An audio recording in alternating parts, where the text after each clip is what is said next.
আমার ভাই, আমার বাবা, প্রত্যেককে বলি, আমাকেও বলি, আপনাকেও বলি, বয়স্ক চাচা আপনাদেরকেও বলি, আপনাদেরকেও বলি, গুনাহ ছাড়েন, গুনাহ ছাড়েন, গুনাহ ছাড়েন, গুনাহ ছাড়েন, গুনাহ ছাড়েন। এই দাদা, চাচা, গুনাহ আগুন, গুনাহ আগুন।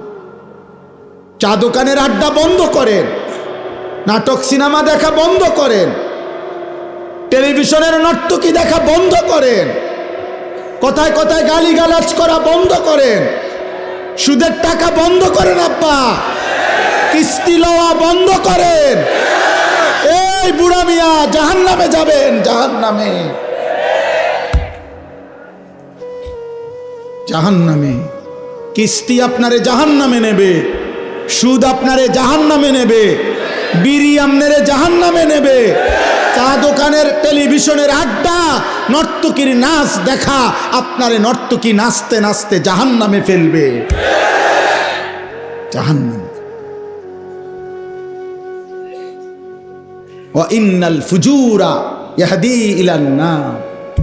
আল্লাহর নবী বলেন, প্রতিটা পাপ তোমাদেরকে জাহান্নামের দিকে নিয়ে যাবে, আগুনের দিকে। কিসের দিকে বলেন না? কোরআন শরীফে আছে, আল্লাহ তাআলা কোরআনুল কারীমের একটা সূরার মধ্যে 11 বার একটা কথা বলছেন, ওয়াইলুন ইয়াউমাইদিল লিল মুকাদ্দিবিন। আল্লাহ বলছেন, প্রত্যেক মিথ্যাবাদী, নাফরমান, পাপী, মনে রেখো সেদিন আখিরাতে মিথ্যাবাদী, পাপী, নাফরমানদের জন্য রয়েছে জাহান্নাম। এই কথাটা এক সূরাতে আল্লাহ 11 বার বলার পর কথা শেষ করছে। শেষ কথাটা আল্লাহ তাআলা বলছে, ফাবি আইয়ি হাদিসিম বাদাহু ইউমিনুন। আমার বান্দা বলো তো, আমি আল্লাহ এরপরে আর কেমনে বললে, কি বললে তুমি বিশ্বাস করবা? আল্লাহ নিজে বলছে, ফাবি আইয়ি হাদিস, এরপরে আমি কি বলতাম, এরপরে বান্দা আমি আর কিভাবে বলতাম। আমি আল্লাহ জাহান্নামের এত বিস্তারিত বর্ণনা কোরআনে দিলাম, জান্নাতের এত বিস্তারিত বর্ণনা কোরআনে দিলাম, আখিরাতের এত বর্ণনা কোরআনে দিলাম, কিয়ামতের এত কথা কোরআনে বললাম, পূর্ববর্তী বহু জাতি ব্যক্তির ঘটনাবলী আমি কোরআনে বর্ণনা করলাম, যে আমার অনুগত হলে কি হয়, আমার অবাধ্য হলে কি হয়। ফেরাউনের কথাও আমি কোরআনে উল্লেখ করছি, ইউসুফ আলাইহিস সালামের কথাও আমি কোরআনে উল্লেখ করছি। আনুগত্যের পুরস্কার কি, আমার অবাধ্যতার পরিণতি কি, সেই নূহ আলাইহিস সালামের কওম থেকে আমি আল্লাহ যুগে যুগে কত জাতি, কত ব্যক্তিকে আমার নাফরমানির কারণে ধ্বংস করে দিছি, কত জাতি, কত ব্যক্তিকে আমার আনুগত্যের কারণে সম্মানিত করেছি। এগুলো আমি কোরআনে বলেছি। আমি জাহান্নামের বিস্তারিত বর্ণনা দিয়েছি, জান্নাতের কথা আমি আল্লাহ বলেছি, আমার রসুলকে আমি কেন পাঠাইছি সেটা আমি বলছি, আমার আদেশ কি আমি বলছি, আমার নিষেধ কি আমি বলেছি, আমি তোমাকে কেন বানাইছি তাও বলছি, আমি তোমার কাছে কি চাচ্ছি তাও বলছি, আমি তোমাকে আখিরাতে কি দেব তাও বলেছি, দুনিয়া তুমি কিভাবে চলবা তার বিধিবিধানও আমি বলে দিয়েছি। তো আল্লাহ যেন বলে, বান্দা আর আমি কি বলতাম, তবুও কেন জাহান্নামী হইলাম? এর জন্য কিয়ামতের দিন যেন আল্লাহ তাআলা জিজ্ঞেস করবে, বান্দা বলো, বান্দা কেন জাহান্নামী হইলাম? কি জিনিস ছিল না তোমার? তুমি কি শোনো নাই আমি তোমার রব আল্লাহ? তুমি কি শোনো নাই তোমার নবী মুহাম্মদুর রাসূলুল্লাহ সাল্লাল্লাহু আলাইহি ওয়াসাল্লাম? তুমি কি শোনো নাই তোমার কিতাব কোরআন? তুমি কি শোনো নাই তোমার ধর্ম ইসলাম? তাহলে তুমি একবারও ভাবলে না কেন? একবারও চিন্তা করলে না কেন? প্রিয় ভাই, প্রিয় ছেলেরা, তোমরা ছোট না, 14 বছর 16 বছর, বাবা ছোট না। 16 বছরের সাহাবী যুদ্ধের সেনাপতি ছিলেন।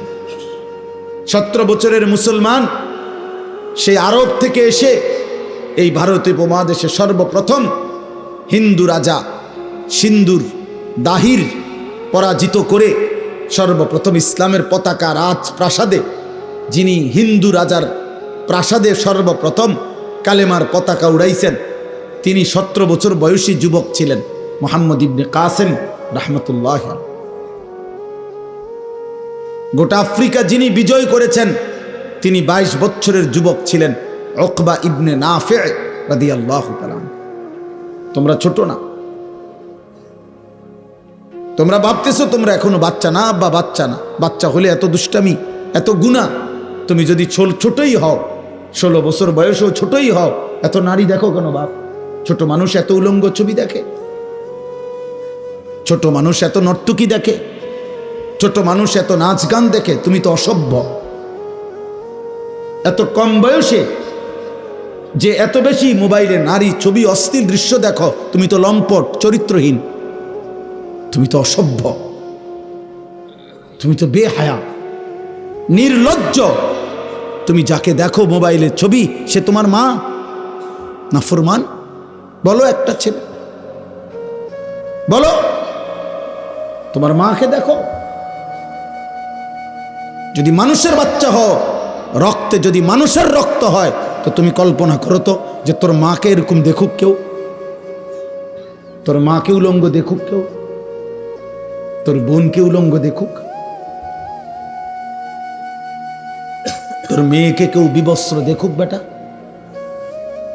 তোর ফুফুকে দেখুক, তোর খালাকে দেখুক। তাহলে তুমি যাকে দেখছো সে কি কারো মা না? সে কি কারো বোন না? সে কারো মেয়ে না? সে কারো ফুফু না?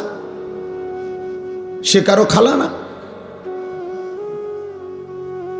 এজন্য মনে রাখো বাবা, আজকে তোমাদেরকে তোমাদের অভিভাবকরা মনে করছে তোমরা ছোট, আর সেই সুযোগে শয়তান তোমাদেরকে দিয়ে সমস্ত নষ্টামি করায় ফেলছে।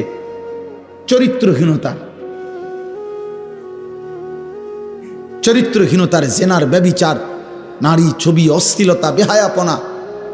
গত 2 দিন আগেও পত্রিকা আসছে বাংলাদেশে গত 1 বছরে, গত 10 বছরের চাইতে বেশি, আমি নিজে পড়ছি রিপোর্ট, এইডস আক্রান্ত, মানে যৌন রোগে আক্রান্ত মারাত্মক যেটা মহামারী, HIV আক্রান্ত রোগীর সংখ্যা গত 10 বছরের চাইতে গত 1 বছরে বেড়ে গেছে। এবং উনি লিখছেন যে এর একটি বড় অংশ, রিপোর্টার লিখছেন, বিভিন্ন হসপিটালের জরিপ হিসাব করছেন, এই হসপিটালে চিকিৎসাধীন কয়জন, এর মধ্যে উনি লিখছেন বড় অংশ কিশোর, যুবকও না, কিশোর। কিশোর মানে সর্বোচ্চ 13, 14, 15 বছরের ছেলেদেরকে বলে। যারা এই পরিমাণ অসভ্যতা করছে যে পচে গেছে এখন মহামারীতে, এইডসে আক্রান্ত। এই জন্য দোস্ত, একদিন ঘুম ভাঙবে, একদিন তুমি জাগবে। পৃথিবী তোমার অপেক্ষায় বসে থাকবে না। তোমার দাদা তোমার সাথে মরবে না, তোমার আগে মরে যাবে। তোমার আব্বা তোমার সাথে মরবে না। ওই যে দেখেন, ওই বেয়াদব দেখেন, ওই 2 বেয়াদব চুরি করে, মানে এমন গাদ্দার, যে গাদ্দারের কথা হইল আমি শুনবো না, তোমার মতো হুজুর না, তোমার আব্বা বললেও আমি শুনবো না, আমি ছবি উঠাম। আরে বেয়াদব, উঠে গেলে ভালো। এত রাত হয়েছে, ঘুমায় যাও বাবা, অথবা গিয়ে বাইরে অন্য ছবি দেখো।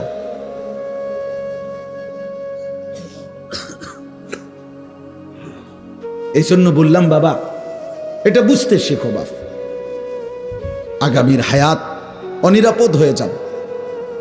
লাম তাজহারিল ফাহিশাতু ফি কওমিন হাত্তা ইউলিনু বিহা ইল্লা ফাশা ফীহিমুত তাউন ওয়াল আওজা' আল্লাতী লাম তাকুন মাদাত ফি আসলাফিহিম আল্লাযীনা মাদাউ। নবী সাল্লাল্লাহু আলাইহি ওয়াসাল্লাম বলেন, কোন সম্প্রদায়ের মধ্যে যদি জিনা, ব্যভিচার, নারী পুরুষ, ছেলে মেয়ের অবাধ মেলামেশা বেড়ে যায়, খোদার কসম নবী বলছেন, এটা যদি একদম খোলামেলা হয়ে যায়, ব্যাপক হয়ে যায়, আল্লাহর নবী বলেন নিশ্চিত সেই সমাজে মহামারী আসবে, তাউন, এবং এমন রোগ ব্যাধি আসবে যা তোমাদের পূর্ববর্তীদের মধ্যে ছিল না। প্রিয় ভাই, তোমাকে তো বাঁচতে হবে। আমি যে চিৎকার করি দোস্ত, আরে ছেলে তুমি তো বাঁচতে হবে আব্বা, তুমি যদি এমন হইতো যে বিপদে পড়বো আমার পাপের কারণে, আমার দাদায়, কারণ আমি তো মরে যাবো আগে, দাদা মরবো পরে, না রে আব্বা তুমি পড়বা বিপদ। আগামীর সমাজে নিরাপদ সম্পর্ক, হাদিসে আছে, কোন সমাজের মধ্যে ছেলে মেয়েরা যদি অবাধ এই নারী ছবি, অশ্লীলতা, বেহায়াপনা, উলঙ্গতা তোমাদের সবার পছন্দ হয়, তাহলে আগামী সমাজে তুমি নিরাপদ সম্পর্ক, নিরাপদ ফ্যামিলি, আগামী সময়ে তোমরা নিরাপদ বোন, নিরাপদ মেয়ে, নিরাপদ ইজ্জত, সতীত্ব খুঁজে পাবা। আল্লাহর কসম করে বল, কসম খোদার, এটা মনীষীদের কথা। তুমি যেমন নষ্ট, তো যে তোমার বিবাহের সম্পর্কে আসবে, তো একদিন পরে হোক আর 6 মাস পরে হোক, তুমি টের পাইবা সেও দুশ্চরিত্র। সেদিন আফসুস করতে হবে না। ঠিক বলে চিৎকারের দরকার নাই বাপ, তুমি বুঝো। আমি ব্যাপক সমর্থন চাই না, আমি আখেরাত চাই, আখেরাত চাই। আমি বললাম না, এটা কিতাবে স্পষ্ট আছে। আপনারা যারা বাবারা আছেন, আপনারা খুব বেশি খামখেয়ালি করতেছেন, খুব বেশি। আপনাদের ছেলেরা, এগুলো আপনাদের ছেলে, এই ছেলেগুলো এখানে যারা এখন বসছে, আসছে, এরা নর্থ বেঙ্গল থেকে আসে নাই, পার্বত্য চট্টগ্রাম থেকে আসে নাই, খুলনা বরিশাল থেকে আসে নাই, এরা রংপুর বিভাগ থেকে আসে নাই, এরা এখানকার আশেপাশে সর্বোচ্চ 10 কিলোমিটার 20 কিলোমিটার জায়গার ছেলে। তো 20 কিলোমিটার জায়গার যদি এখানে 1000 ছেলে হয়, 2000 ছেলে হয়, আপনারা ভাবেন তো এই 2000 ছেলের মধ্যে আপনারা একজন চাচা যারা নামাজ পড়েন, এরকম একজন নামাজি চাচা আপনাদের এলাকার ছেলে, আপনারা এখন দেখেন, দেখলেই আপনি বুঝবেন যে এখানে যদি 2000 ছেলে হয়, কমপক্ষে 1900-1800 ছেলে বেনামাজি। আর যদি মিথ্যা বলি তো তোমরা প্রতিবাদ করো। তোমরা যারা আজকের সারাদিনে 5 ওয়াক্ত নামাজ পড়ছো, যুবক ভাই, কিশোর ভাই, তো তোমরা প্রতিবাদ করো যে না, আমরা হুজুর আপনাকে এখন প্রমাণ করব আমরা বেশি অংশ নামাজ পড়ছি। বলো, তুমি চ্যালেঞ্জ করো, তাহলে বিচার হবে আমার, তাহলে আমার বিচার হবে। তোমরা যা বিচার করো আমি তা মাইনা নেব। হ্যাঁ, আমার ভিডিও হবে, বিচার তোমরা জানাই দিবা যে আমরা হুজুররে অপমানিত করে দিছি ভুল ইনফরমেশনের কারণে। তাহলে একটি 92 থেকে 95% সংখ্যাগরিষ্ঠ মুসলিম দেশে, যেখানে চারিদিকে মসজিদ মাদ্রাসা, প্রতি ওয়াক্তের নামাজের আজান মাইকে হয়, হিন্দুস্তানের এমন অসংখ্য প্রদেশে, ইন্ডিয়ার মুসলমানের ওইখানের হিসাবে সংখ্যালঘু যদিও, আমাদের এখানের হিসাবে বেশি। বোঝেন নাই কথা? ইন্ডিয়ার মোট জনসংখ্যার কারণে হলো মুসলমান কম, কিন্তু আমাদের বাংলাদেশের সব মিলানোর চাইতে যে পরিমাণ, তার চাইতে ইন্ডিয়ায় মুসলমান বেশি। আমি নিজে ইন্ডিয়ায় তো ছিলাম 8 দিন 2022 সালে, আরও একবার গেছি 2018 সালে চিকিৎসার জন্য। তখন আমি তো ইন্ডিয়ার এমন প্রদেশে গেছি যেই প্রদেশের মুসলমান আছে কিন্তু কোনো মসজিদে প্রকাশ্যে আজান দেওয়া নিষিদ্ধ, এরকম বহু জায়গা আছে। কোথাও কোথাও আবার অনুমতি আছে অল্প কিছু জায়গায়। তাইলে বলার উদ্দেশ্য হলো ভাইয়া, যেখানে চারিদিকে মসজিদের মিনারায় আজান হয়, প্রতি ওয়াক্ত নামাজ যদি আমরা কল্পনা করি, কমপক্ষে আমাদের এক একজন ব্যক্তি যেখানেই থাকি আশেপাশের না হয়তো খেয়াল করলে 10টা মসজিদের আজান এতটা কাছাকাছি যে শুনবার কথা, তাহলে প্রতি মসজিদে যদি 4টা করে মাইকের হরন থাকে, তাহলে 10টা মসজিদে 40টা হরন একসাথে আজান দিছে। তুই নাফরমানের কলিজার মধ্যে, তুই এত বড় নিকৃষ্ট পাষাণ বেয়াদব, এত বড় বেয়াদব, তুই বেয়াদবের কলিজার ভিতরে এতগুলো হরনের মাইকের আজান, 100টা কলিজাটা কিন্তু নাড়াইতে পারে না। কত বড় নিকৃষ্ট বেয়াদব! বেনামাজির চাইতে বেয়াদব পৃথিবীতে কেউ নেই। কত বড় নিকৃষ্ট! হায়, তোর মা তোকে শেখায় নাই কোনোদিন? আহা, নাফরমান ছেলে, তোমার মা কোনোদিন বলে নাই তুমি মুসলমান? তোমার বাবা কোনোদিন বলে নাই? তোমার ছোটবেলার মক্তবের হুজুর তোমারে কোনোদিন বলে নাই যে মুসলমানের উপরে 5 ওয়াক্ত নামাজ ফরজ? তো 16 বছর বয়সে এভাবে ভুলে গেলা, 18 বছর বয়সে এভাবে ভুলে গেলা। তো মাত্র এত কম বয়সে যদি আল্লাহকে এভাবে ভুলে যাও, 24 ঘন্টার মধ্যে একটা সেজদাও দিলা না যেই নাফরমান ছিল, তো আল্লাহকে যদি এভাবে বিদায় দাও, আরে নাফরমান, আগামী 60 বছর তোর যদি হায়াত হয় আর এভাবে বেনামাজি জিন্দিগি চলে, তো আগামীতে তুই দাজ্জাল হবি, দাজ্জাল। তুই তো হবি দাজ্জাল।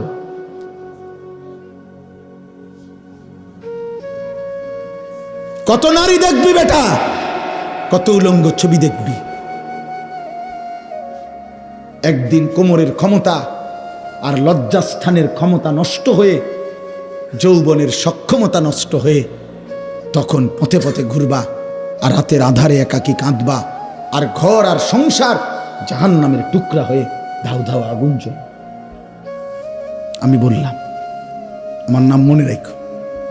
আলহামদুলিল্লাহ, আমি এই বিষয়ে কিশোর যুবকদের যাবতীয় বিষয় নিয়ে আমার জিন্দিগির 24 ঘন্টার মেন সাধনা, আমি এই নিয়েই পড়ি সারাদিন, সারা পৃথিবীর খোঁজ খবর, রিপোর্ট, এগুলা জানতে চেষ্টা করি।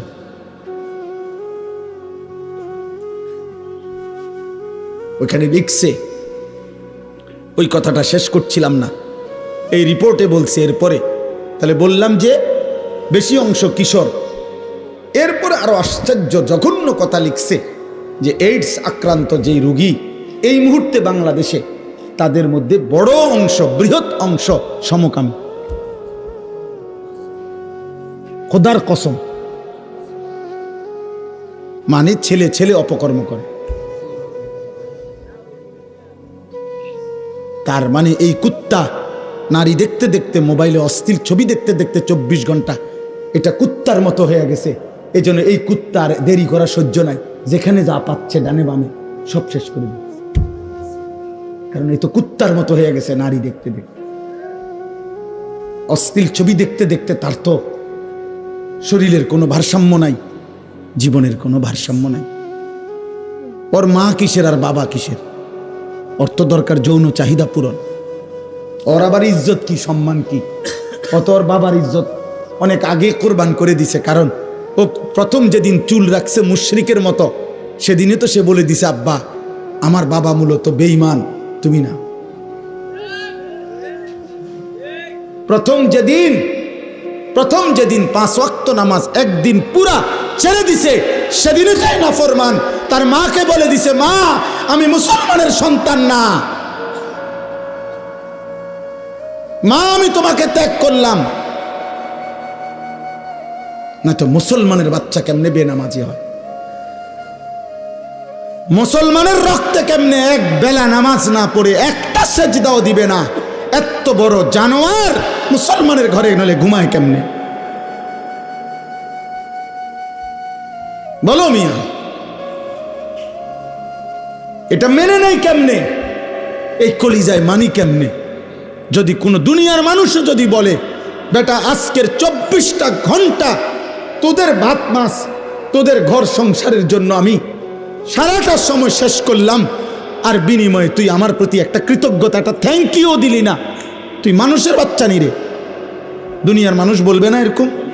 আমি যদি ওনার জন্য আজকের 24টা ঘন্টা আমি ওনার লেগে মনে করেন পরিশ্রম করলাম, বিনিময়ে ওনার মুখে আমি হাসি ফুটাই দিলাম, আর এই নাফরমান লোকটা যদি আমার উপকার থেকে উপকৃত হয়ে আরেক দিকে ফিরে জায়গা, আমার কলজাটার মধ্যে মানব নি এটা, যে কিরে তুই মানুষের বাচ্চা নি, তুই লাগে আমি 24টা ঘন্টা এত কষ্ট করলাম, তুই কি তারে করলি? তুই তো আমার একটা হাসি মুখে বিদায়ও দিলি না, ভদ্রতাও দেখাইলি না।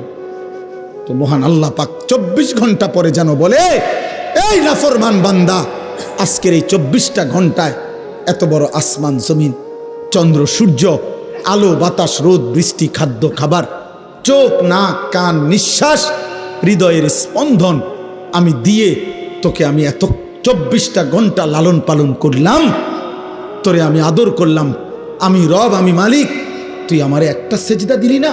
তুই মানুষের বাচ্চা। এজন্য যদি মুসলমান মায়ের ঘরে জন্ম নাও, তো এখন আর রাতে গিয়ে ঘুমায়ও না, আজকের রাতে সেজদা দাও। যদি মায়ের পবিত্র রক্ত, পবিত্র দুধ পান করে থাকো, বুঝছো মিয়া? জীবন জানোয়ারেরও পার হয়, রাত কুত্তারও ভোর হয়, রাত শুকরেরও ভোর হয়, দিন কুত্তারও সন্ধ্যা হয়, সারা দিনের খাবারের চাহিদা জানোয়ারেরও পূরণ হয়, ঘুমের চাহিদা জানোয়ারেরও পূরণ হয়, থাকার ব্যবস্থাপনা কুত্তাও কোনো জায়গায় বারান্দার মধ্যে রাস্তার কোনো কিনারায় শুয়েই থাকে, একখানে না একখানে পার হয়ে যায়। জীবন একভাবে না একভাবে পার হয়েই যায় আব্বা, আখেরাত পার হবে না বাপ,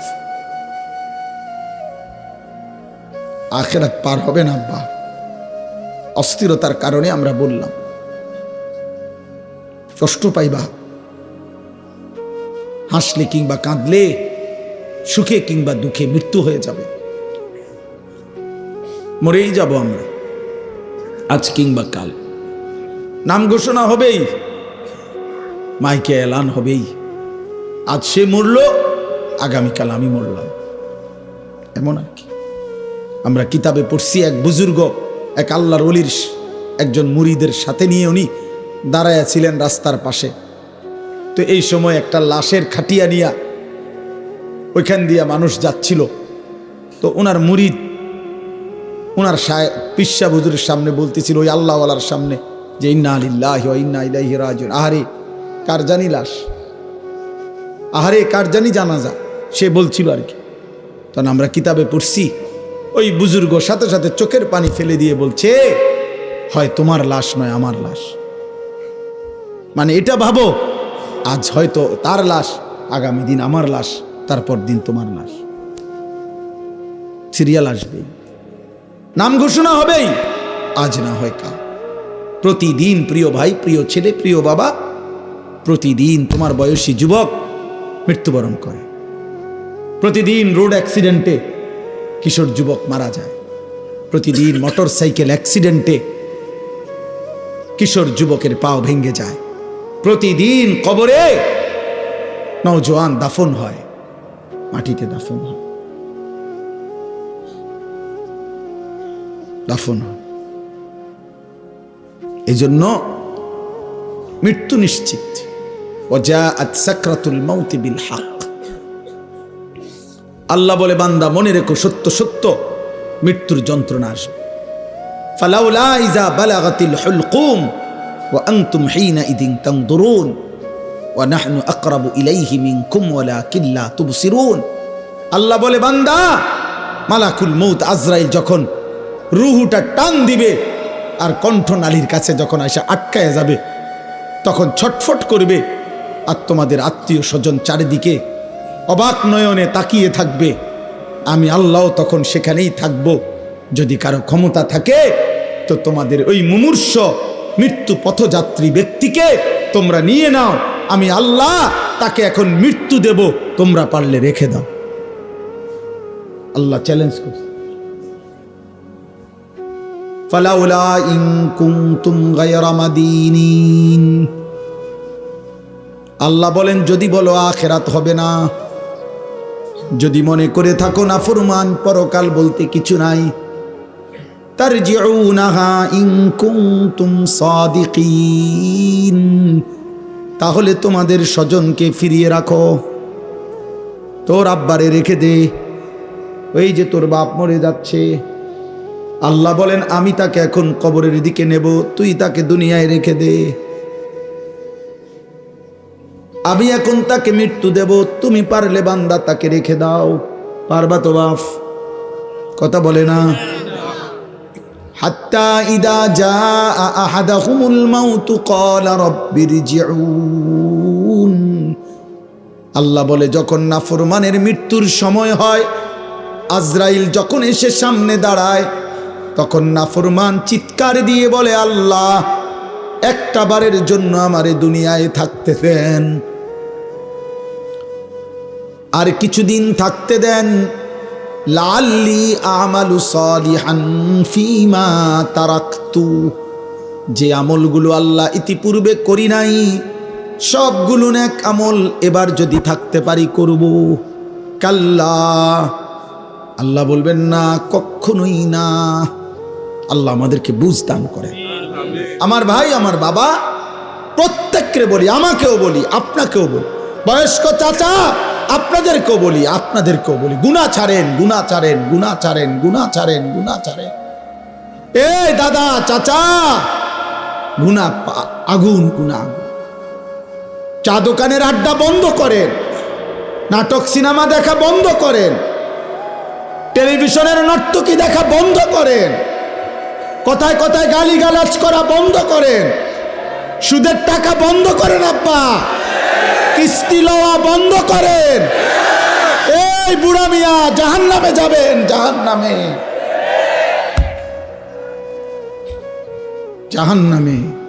কিস্তি আপনারে জাহান্নামে নেবে, সুদ আপনারে জাহান্নামে নেবে, বিড়ি আপনারে জাহান্নামে নেবে, চা দোকানের টেলিভিশনের আড্ডা, নর্তকীর নাচ দেখা আপনারে নর্তকী নাচতে নাচতে জাহান্নামে ফেলবে, জাহান্নামে। ওয়া ইন্নাল ফুজুরা ইয়াহদি ইলান নার। আল্লাহ নবী বলেন, প্রতিটা পাপ তোমাদেরকে জাহান্নামের দিকে নিয়ে যাবে, আগুনের দিকে। কিসের দিকে বলেন না? চলেন এবার তরজমা শুনেন, তাইলে কথা শেষ। আলহামদুলিল্লাহ।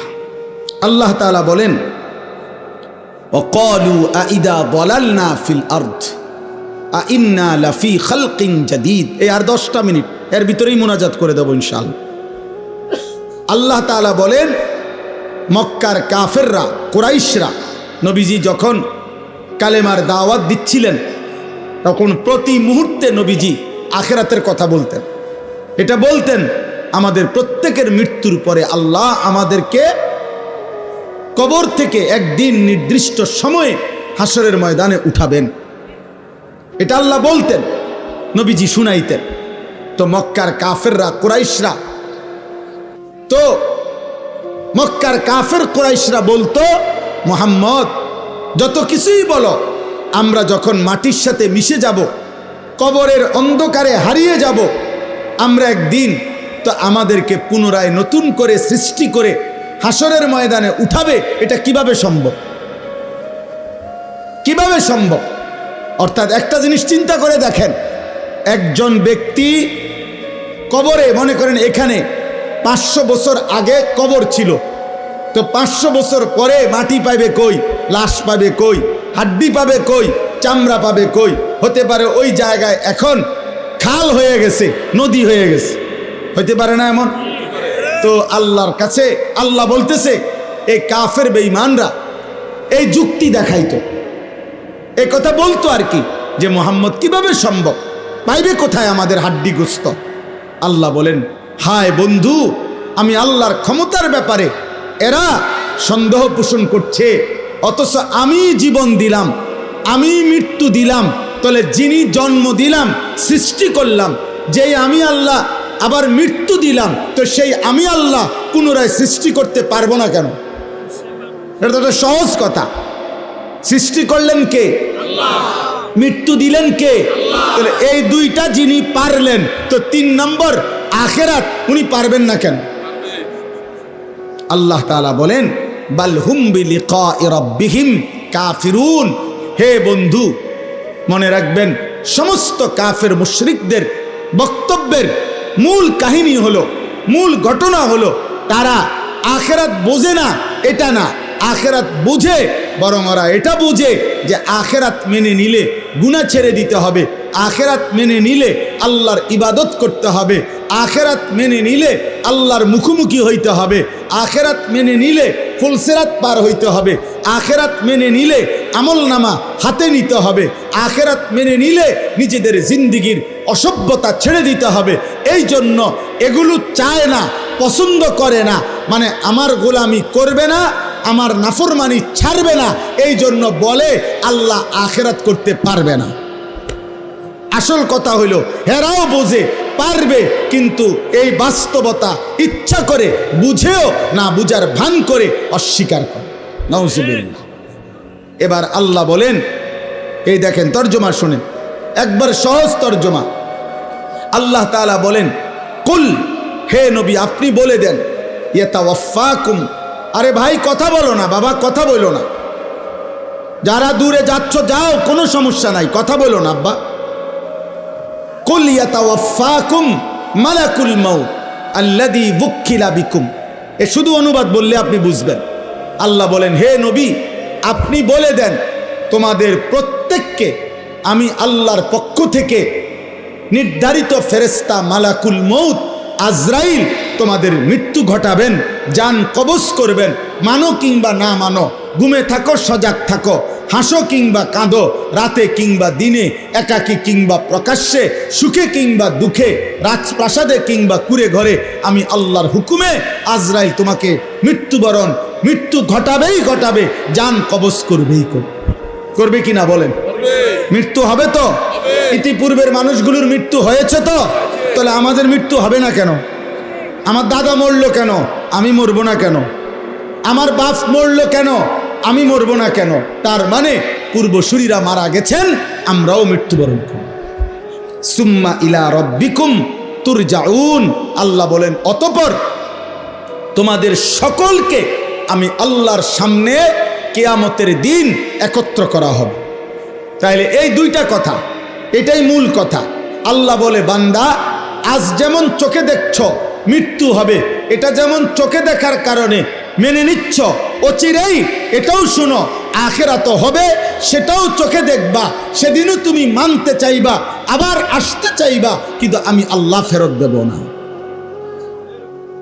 এই দেখেন এরপরের আয়াত, আল্লাহ বলেন, ওয়ালাউ তারা ইদিল মুজরিমুনা নাকিসু রুউসিহিম ইনদা রাব্বিহিম, বন্ধু নবী আমার, সেদিন হাসরের ময়দানে দেখবেন এই আমি আল্লাহ যাদেরকে একত্র করছি, এই নাফরমান পাপীরা, অবাধ্য মুশরিক বেঈমান পাপী, আমার অবাধ্য বান্দারা, আমি আল্লাহর সামনে মাথা নুয়ে লজ্জায় অপমানে দাঁড়িয়ে থাকবে। এক, দাঁড়িয়ে কি করবে?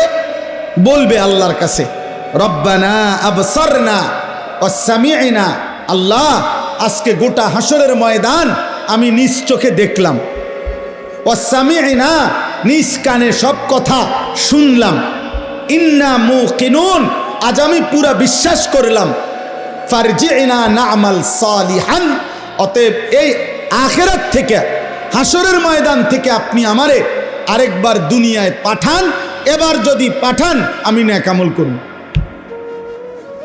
কি শূন্য কি বলা উচিত? সুবহানাল্লাহ। কি লেগে সুবহানাল্লাহ? বুঝেন নাই হিসাবটা? উনি এখন নেক আমল করার সুযোগ চাচ্ছে কখন? আখিরাতে গিয়া। বলতেছে আজ, ওই যে আমি বললাম আজ আমরা মৃত্যু দেখি, এজন্য মৃত্যুর ব্যাপারে ইয়াকিন আমাদের, সেদিন আখিরাতও আমরা দেখব, হাসরের ময়দানও আমরা দেখব, হাসরের মাঠও আমরা দেখব। আর নাফরমান পাপী আল্লাহর সামনে মাথা নুয়ে বলবে, আল্লাহ সব দেখলাম, সব শুনলাম, মানলাম, আমারে আরেকবার দুনিয়ায় পাঠান, আমি এবার গেলে নেক আমল করব।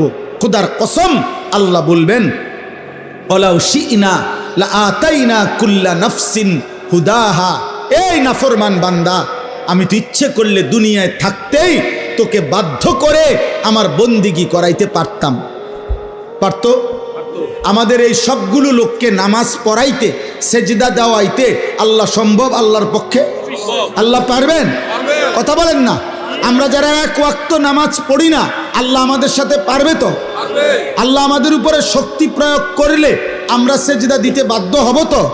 কিন্তু প্রশ্ন হইল, তখন পুরস্কার দিবে কেন? যদি বাধ্যই করে, যদি আল্লাহই বল প্রয়োগ করাইয়া আমার সেজদাই করায়, তো পুরস্কার কিসের আবার? এইটা হলো মূল। আমি যদি এখন এই লাইটটাকে বলি, হে লাইট, এ আজকের মাহফিলে তুমি 6 ঘন্টা ধরে নীরবে সুন্দরভাবে জ্বলে থাকার কারণে তোমাকে 100 টাকা গিফট করলাম, তো লাইট কি বলবে? জি না, এনে আমার কৃতিত্ব কি? এটা সুইচওয়ালার হাতে সব, ওই বন্ধ করে দিলে আমি বন্ধ, ওই জ্বালায় রাখলে আমি জ্বালাইয়া রাখে, তো এখানে আমার ক্রেডিট কি? আমার কীর্তন পুরস্কার দিবে? পৃথিবীর কেউ এই জন্য লাইটকে পুরস্কার দিবে না। চাইলে আল্লাহ যদি আমাদেরকে জবরদস্তি করে বাধ্য করাইয়া বন্দিগি করায়, আজকে যারা যারা আমরা নামাজ পড়ি নাই, মনে করেন ভাই আমরা ঘুমের সময় যদি ফেরেশতা একটা থাপ্পড় মারে, একটা চটকনা থানা চটকনা মারে যে ওঠ একটা সেজদা দে, এক থাপ্পড়ে তো তার 14 গোষ্ঠী আর কোনোদিন নামাজ ছাড়বে না।